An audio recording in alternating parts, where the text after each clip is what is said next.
You're lying awake, replaying that moment they screwed you over, aren't you? They're supposed to love you, so why the hell does it feel like they hate you? Stay. This is RawPsych, and we're tearing into why the ones you love most hurt you the worst. Right now, you might be wondering why the person you died for turned around and stabbed you in the back. We build our lives around the people we love. Our family, our partner, our closest friends. We pour our hearts into them, expecting them to be our safe space, the ones who will always have our backs no matter what. We tell ourselves they're the ones who will never let us down, who will be there through the storms, who will hold us up when the world feels like it's crumbling. So when they hurt us, it's not just betrayal. It's a gut punch that leaves you feeling like you'll never trust anyone again. It's the kind of pain that keeps you up at night, wondering how someone who knows you so well, who's seen you at your most vulnerable, could turn around and use that against you. They know your deepest fears, your soft spots, the parts of you that you've kept hidden from the rest of the world. And when they take that knowledge and weaponize it, whether they mean to or not, it feels like the ultimate violation. It's not just a crack in a relationship. It's a shatter, a break that makes you question everything you thought you knew about love, about trust, about them. Maybe you're feeling that sting right now, that raw ache in your chest, wondering how it all went so wrong, how someone you gave so much could leave you feeling so empty. Stay. I'm about to show you why this happens. A big reason this hurts so much is the gap between what you expect and what you get. You have this picture in your head of how they should act. Your parents should always support you, no matter what choices you make. Your partner should be the one who listens when you're falling apart. Your friends should be the ones who stand by you. Even when you mess up, you expect them to be there, to understand you without you having to spell it out, to care about your feelings as much as you care about theirs. But when they don't, when they let you down, it doesn't just feel like a letdown. It feels like a personal attack, like they've chosen to hurt you on purpose. You start wondering if they even care at all, if they ever really loved you, or if it was all just a lie you told yourself to feel safe. But here's the thing. It's not always because they don't care. Sometimes, you're just speaking different emotional languages.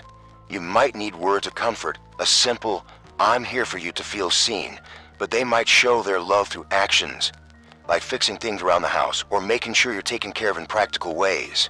You might crave quality time, those quiet moments where you feel truly connected, but they might think giving you space is the best way to show they care. It's not a rejection, but it sure feels like one when you're on the receiving end of that disconnect. And that disconnect can build over time, turning small misunderstandings into deep wounds that you don't even know how to talk about. You start to feel like you're on different planets, like they'll never understand what you need, no matter how hard you try to explain it. Maybe you're sitting there right now, replaying every moment, every conversation, wondering why they just don't get you, why they can't see how much you're hurting. Stay. There's more to this than you think. Let's dig deeper into why this gap happens. It's not just about mismatched expectations. It's about how we're wired as humans. We all have different ways of giving and receiving love, different lenses through which we see the world. Some people feel love when they hear it, when someone says, "I care about you," or "I'm proud of you." Others feel love through actions, like when someone shows up for them in a tangible way, cooking a meal, helping with a task, being there in a crisis. And then there are those who need time, who feel most connected when they're sharing moments, building memories, just being together without distractions. But here's the catch. We often give love in the way we want to receive it, not in the way the other person needs it. So you might be pouring your heart out, hoping for a comforting word, while they're busy trying to fix the problem, thinking that's what you need. Or you might be craving a deep conversation, but they're giving you space because they think that's what's best for you. It's like you're both trying to speak, but you're using different languages, and neither of you has a translator. Over time, these Loomis matches add up. They create a quiet resentment, a feeling that you're not being seen, not being heard, not being valued. And that feeling, it festers. It turns into a wall between you, one that gets harder to break down the longer it's there. You start to pull away, to protect yourself, because it hurts too much to keep hoping they'll finally get it. But the more you pull away, the more isolated you feel, and the more you wonder if your problem, if you're asking for too much, if you're just too hard to love. Stay. I'll show you what's really going on behind their actions. Here's a hard truth. Sometimes the hurt isn't even about you, it's about them. Everyone's carrying their own baggage, their past, their insecurities, their unresolved pain. And that baggage doesn't just disappear when they're with you. It's there, lurking under the surface, shaping how they act, how they react, how they treat you. When they lash out, when they dismiss your feelings, when they pull away just when you need them most, it might be their own struggle spilling over. They might be dealing with their own fears of failure, of rejection, of not being enough. And those fears who make them act in ways that hurt you, even if that's not their intention, they might be so caught up in their own pain that they don't even see yours, don't even realize the damage they're doing. But here's where it gets trickier. Some people hurt you on purpose. They manipulate, they gaslight, they use your trust against you. This is what I call the trust tax. When the people you love most make you pay for their own brokenness, they might twist your words, make you doubt your own reality, or use your vulnerabilities to control you. It's not always because they're evil. It's often because they're broken, because they don't know how to love without hurting, because they're so caught up in their own mess that they can't see the mess they're making of you. But that doesn't make it okay. If their behavior is toxic, if it's tearing you apart, if it's making you feel small or worthless, you need to see it for what it is. You need to recognize that this isn't love. It's control, it's manipulation. It's a power play dressed up as care. Right now, you might be wondering if you can ever fix this, or if you even should. You might be asking yourself if you're strong enough to face the truth, if you can handle what comes next. Stay, I've got the answers you need. So how do you stop the hurt? First, don't bury it. Don't pretend it's not there. Don't tell yourself you're overreacting. Don't try to shove it down and move on. Acknowledge the pain. Let yourself feel it. You're not weak for hurting. You're human. It's okay to be angry, to be sad, to be confused. It's okay to sit with those feelings, to let them wash over you, to let them tell you what you need to hear. Because if you don't face the pain, if you don't let it speak, you'll just sit there, festering, growing, waiting for the next time you're hurt to come roaring back even stronger. So take a deep breath and let yourself feel it. Let yourself grieve the relationship you thought you had, the love you thought was unbreakable, the trust you thought would never be shaken. That grief, it's real and it's valid. It's the first step to healing, but feeling the pain is enough. You need to protect yourself from more of it. That's where boundaries come in.